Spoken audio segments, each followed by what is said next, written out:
Welcome to another episode of the Your Longevity Blueprint podcast. Today, my guest is Dr. Aimie Apigian, who's a double board certified physician in preventive and addiction medicine with a master's degree in biochemistry, public health, and specialized training in functional medicine. Dr. Aimie's unique integration of multiple modalities from medicine to neuroscience to therapy modalities has helped thousands of people and practitioners around the world to be in their best health and their best authentic selves. Her recent book, The Biology of Trauma, is groundbreaking, exploring the science of how the body experiences trauma, why it holds on, and what it needs for healing. The book is endorsed by Dr. Gabor Mate. I'm not sure if I'm pronouncing his name right, a renowned expert in trauma and addiction who has written the foreword. So welcome again to the show, Dr. Aimie. Thank you. It's really good to be back. So, listeners, you may recognize her name as I had her on. I think it was like 4 years ago. It was a long time A long ago. time ago. Yeah. Also in September, I think it was September 21, episode 63, where we talked about childhood trauma healing. And this was in part for me, like some of my first introduction to just the topic of trauma. And so I've been following Dr. Aimie ever since, and I've been screening my new patients using the Adverse Childhood Experience score since. Her episode was top listened to way back then, and you've exploded since then, Aimie. So congratulations, becoming such an expert in your field. So you've now written this book, The Biology of Trauma, that we're going to dive into today. That's launching like in September of like this year. Yeah. So in your story, well, you explained some of your story back in that episode, in episode 63. But I want to have you share more of that today. And so we're just going to dive right in. So, kind of tell us, Dr. Aimie, your journey started as taking in a foster child as a single mother in medical school, which was a very brave feat, and then even adopting him. So, how were you changed personally as a result of this experience as a foster and adoptive mother? I went into that experience thinking that I was going to help him, that I was going to save him. Yeah. And looking back, that was the role that I had assumed in my family of origin, in my childhood. I was the people fixer. People might identify with being a people pleaser. Well, I was a people fixer. I attracted people who needed fixing, who needed saving, who needed helping. And Yeah. I was the one to do that. And so it also felt very natural for me to go into medicine where I get to fix more people. Mm-hmm. So Yeah. it had never really occurred to me that I might be holding on to past trauma. I never would have used that word for my childhood or my past. And what this experience did for me that changed me personally was it became a window into my own coping mechanisms Yeah. that made me realize that all of these things that I was doing, they were not actually my true authentic self. The people fixing, Mm. the drive to accomplish, the need to keep people at a safe emotional distance, to guard my heart. These were things that I just had assumed were my personality. This is just how I've always been. And my foster and then adopted son was the window into my own heart and soul to realize this is not who I really am. These are just ways in which I've adapted to survive my life. You've learned a lot since then, and now you're sharing that, of course, with others. So let's dive into trauma. So as a physician, what's one thing you wish every person understood about the body and its experience of trauma? As a physician, I was trained, as every other physician is trained, to see patterns, to see symptoms, to see diagnoses, and then to be able to know what is the treatment for that diagnosis.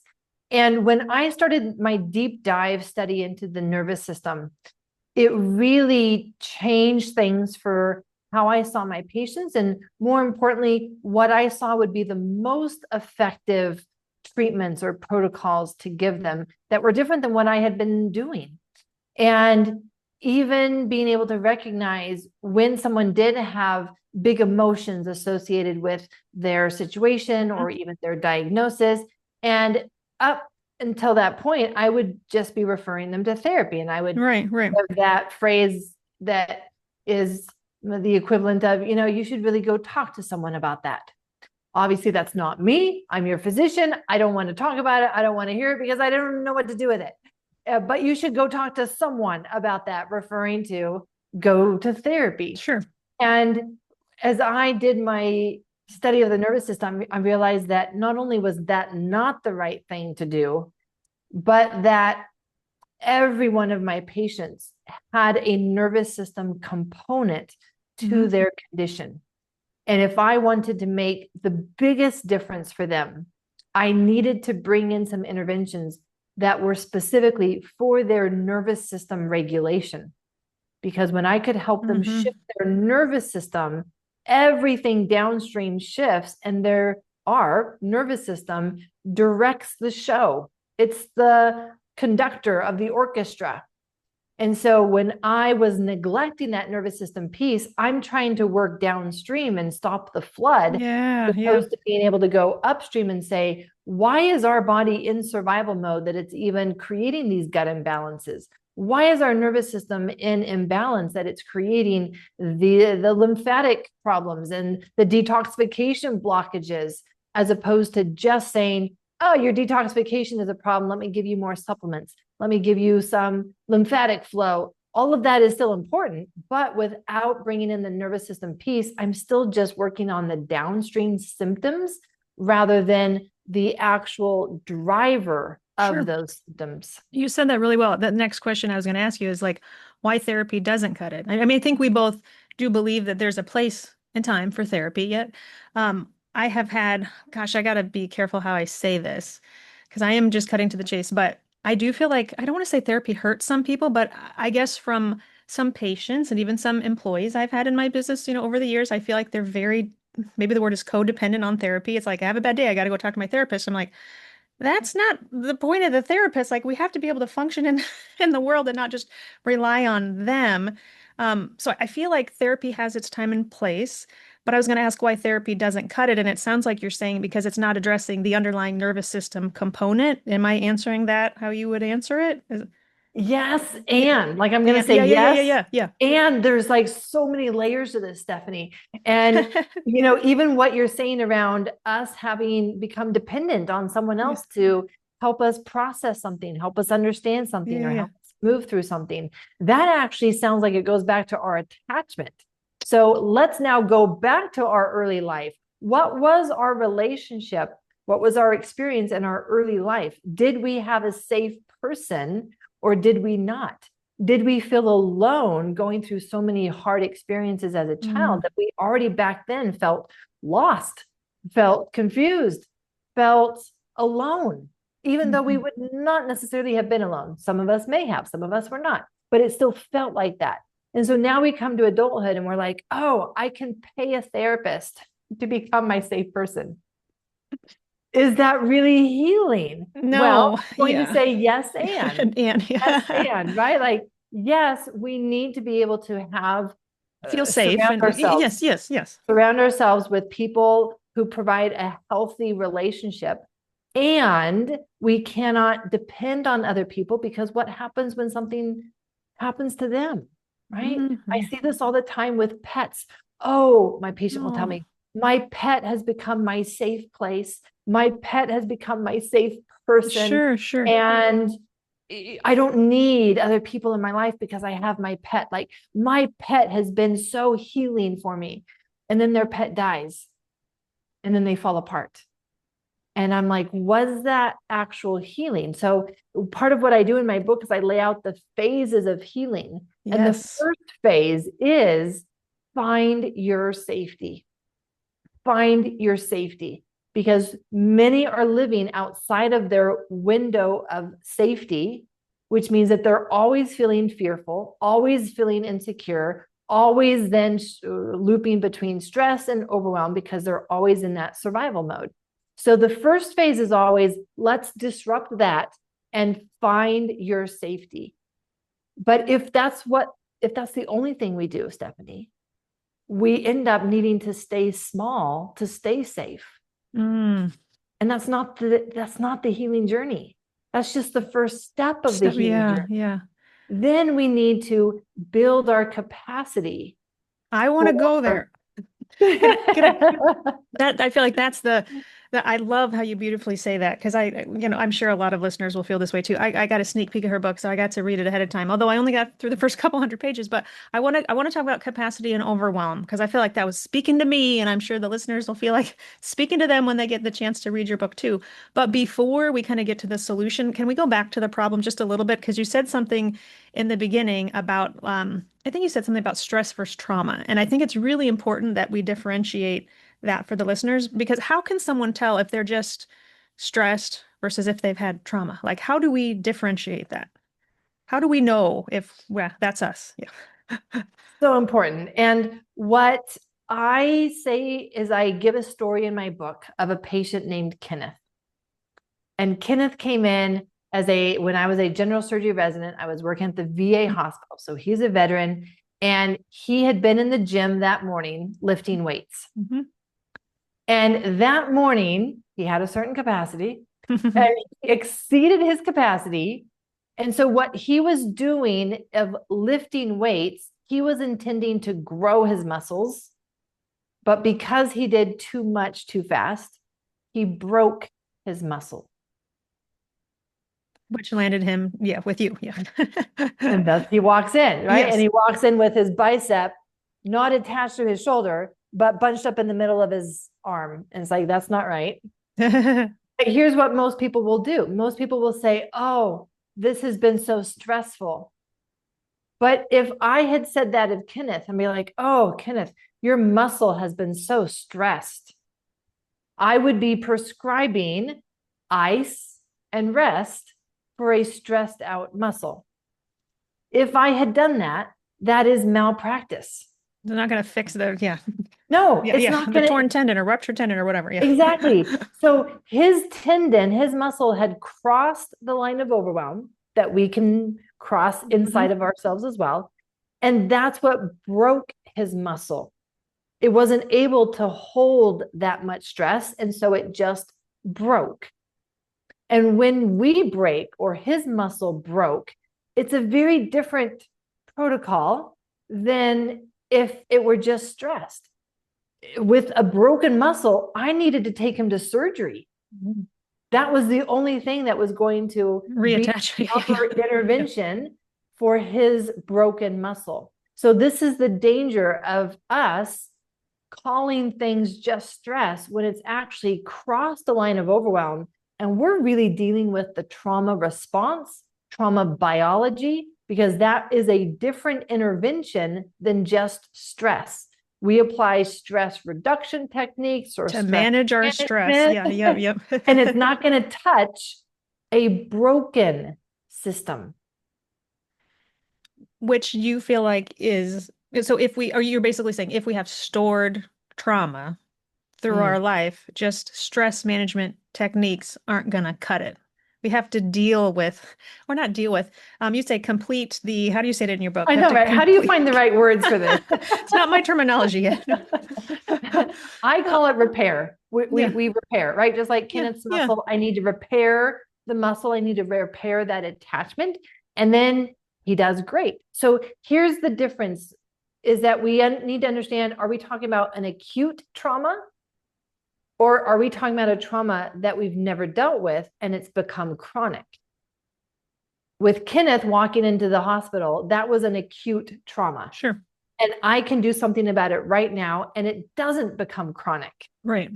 But if I had applied stress management techniques and ice and rest, because that's what we do for stressed out muscles, that trauma would have become chronic.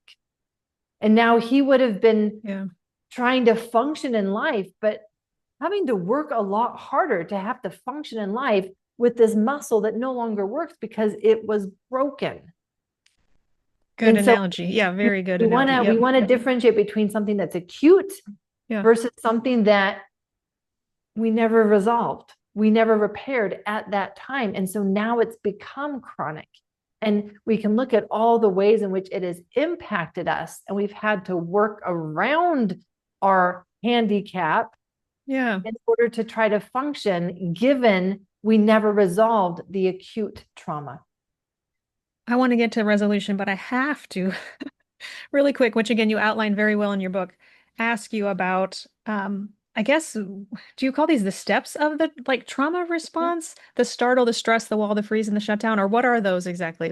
How am I? Yes, Okay. those are the 5 universal steps of the body's trauma response. Okay. So a common question that I Yeah. get is, will your approach work for my kind of Kind of trauma? trauma. Yeah. As if there's a different response for a car accident or a Yeah. war veteran or Yeah. sexual abuse Yeah. or attachment and neglect. And so this is why I decided to start my book with this is the trauma response. These are For it the all. For it all. Yeah. Yeah. this is the universal response for anything that will be a trauma for our body. The startle had me because you know those people who startle really easily, like really, really easily. And I've had periods of my life where I have been more prone to startle and times where I don't. But now I'm thinking of those people specifically with that every time they walk around the corner and you run into them, they're, startling. And so you have me thinking about the startle very differently now. So can you explain to the listeners what that can imply, I guess? Oh, the startle is where it all starts. And I love not only talking about the startle, but working with the startle. And this is something that I do in my courses. I have people practice their startle so that they can reprogram their default response to a startle. It's that important. Wow. As what happens is oftentimes our nervous system is programmed to just be a bullet train that doesn't stop. And once it leaves the station, there's no bringing it back. And that's exactly what happens with the startle response. The startle response is that trigger for the bullet train. And unless we have the tools to be able to divert it and stop it and say, actually, there's no real danger here, it's taking off and it's Yeah. going to derail you for the rest of your day. So the startle is this moment when our nervous system has gathered a piece of information that informs it something might be wrong. And this is actually a really important moment in the trauma response. And when I work with people through an art narrative process, we are mapping this out, this moment in time out. When was the first time, the first moment that you had that inkling, that you had that sense that something might go wrong here? For those who grew up in a family of chaos, they will very much have that sense of, oh, things are amping up. Sure. Oh, like I walk in the door and I see the empty alcohol bottle. Something might be wrong. Yeah. Yeah. Or, for my patient Elena, I started chapter 1 with her story in a car accident. She hears skidding tires. She doesn't know yet if those are skidding tires that are going to impact her. She just hears tires skidding on the roadway. And she then has to figure out, is this a real problem or is this not a real problem for me? So the startle moment is the moment where our nervous system has gathered something from our senses, meaning what we see, what we hear, what we smell, what we touch, what we taste. Those are our senses. And it's alerting us so that we can be hypervigilant and figure it out. It switches us to sympathetic nervous system drive, and it releases a pre-made hormone called noradrenaline. That's important because this allows us to jump, to startle Yeah. before we even realize Yeah. that we have heard something. There's been many times when I've been out on a hike, for example, and I hear a rattlesnake. Well, I jump and then I realize that I heard a rattlesnake. That's how fast our startle response is because of this pre-made hormone. Adrenaline actually has to be made first in our adrenal glands. So that's why it doesn't come online until we're in the stress response about 15 seconds later. And so we need this pre-made hormone for us to be able to startle and jump out of the way before we Sure. even realize why we're jumping out of the way. So that's the startle. And I know we don't have time to go through all these in depth, but do you want to highlight a little bit of either the stress, the wall, the freeze, or maybe the shutdown? I mean, maybe we just go straight to shutdown. Let's go to shutdown. This was the step that confused me the most. As a physician, I had been trained that there are two states of your nervous system, two branches of your nervous system, sympathetic and parasympathetic. Parasympathetic is your vagus nerve. It's rest and digest. It's where we want to be. And sympathetic was this fight, flight, and freeze. And it didn't teach me about the shutdown, but I could feel the shutdown in my own body. Mm-hmm. And I could feel when I went there, and it's an awful feeling. And then I'm looking around and being like, oh, other people go into this shutdown state too. It's not just me. And what is this? And is that what we call burnout, chronic stress? Again, like, Exactly. okay. We've labeled it these different things to try to understand why it feels different than these other things. So, yes, we've labeled it as burnout. This is what people often refer to when they say chronic stress, just because they don't know the language. They don't know, no, this actually isn't the stress biology of adrenaline. We are in a different state. And so this state is characterized by a sense of heaviness, a sense of depression, a sense of internal collapse. It can even feel like it takes energy to stand up. If we had our way, we would curl up into a ball and pull the covers over our head. That's the shutdown. And it's the last step that our body goes into. And I don't want people to think of it as a bad place to be. It's certainly uncomfortable, but it's the actual ultimate survival strategy. Like in your book, you talk about animals playing dead, like they roll over, play dead, and hope the threat will go away. So it's like our body's internal protective mechanism that we're shutting down, we're conserving energy, like we can't handle. Right. Am I saying this right? I don't know. Yes. Yeah. And this is actually not just playing dead, but playing nice. Playing dead or playing nice. These are the ways in which we realize that fighting or running away didn't work or is not going to work. So I need a different strategy. And that other strategy is, well, then I'll play dead or I'll play nice rather than fight or run away. And so what happens in order for us to be able to do that, we actually have to disconnect from ourselves.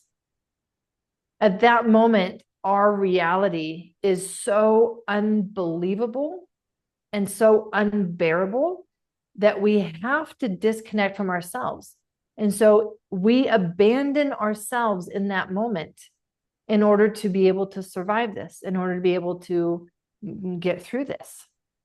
And that's part of the playing nice. We abandon ourselves in order to please someone else and just go along with it. I'm not going to fight you. I'm not going to try to run away. I'm just going to play nice or play dead. And so this abandonment of ourselves is a key feature that becomes chronic when we don't know how to resolve that trauma in that moment. And this is where a lot of people live. A lot of people live still abandoning themselves.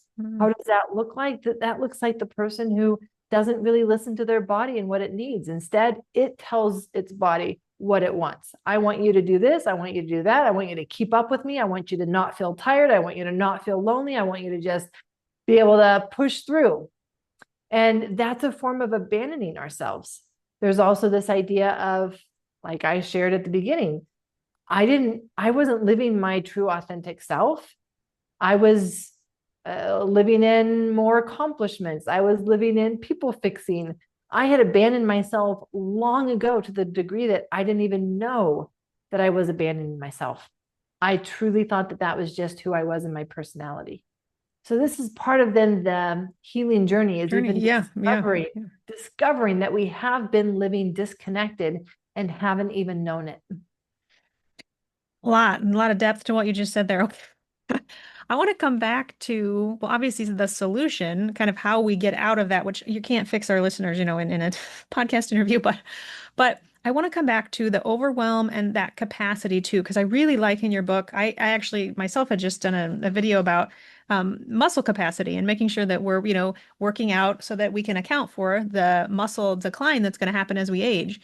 And the same thing So we're essentially putting muscle into our muscle bank, if that makes sense, as we age. And you kind of talked about similarly a bank account of capacity that we're putting deposits in, but we're also making withdrawals.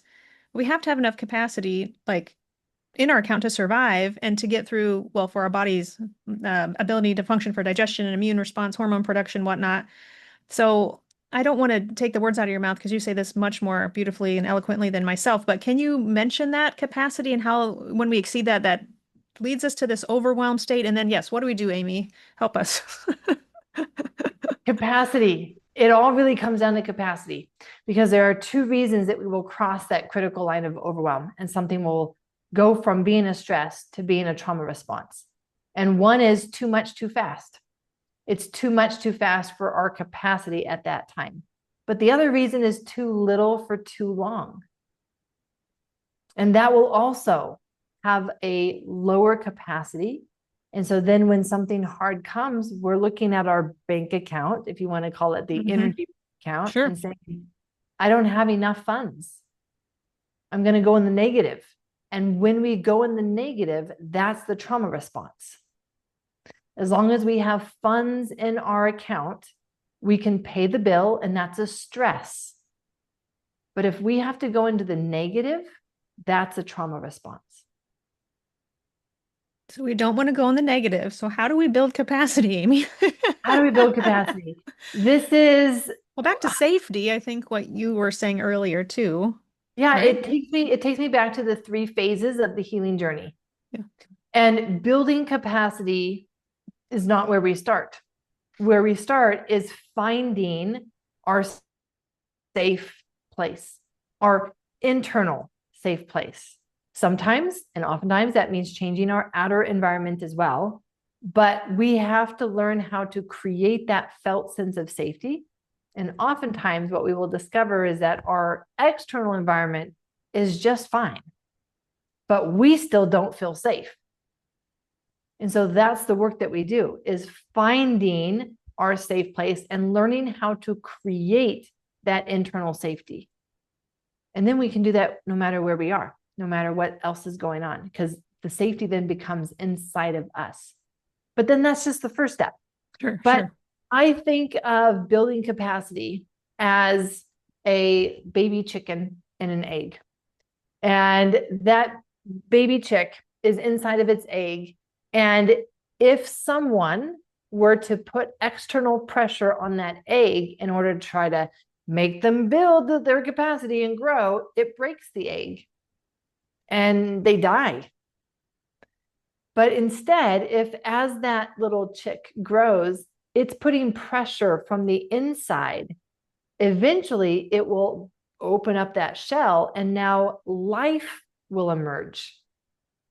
That's what we're doing with our capacity. And that's the idea, is that we go into our shell in order to find safety. And from that place of safety, we now build our capacity. We haven't always known how to do that because we have been told things like, feel the fear and do it anyway.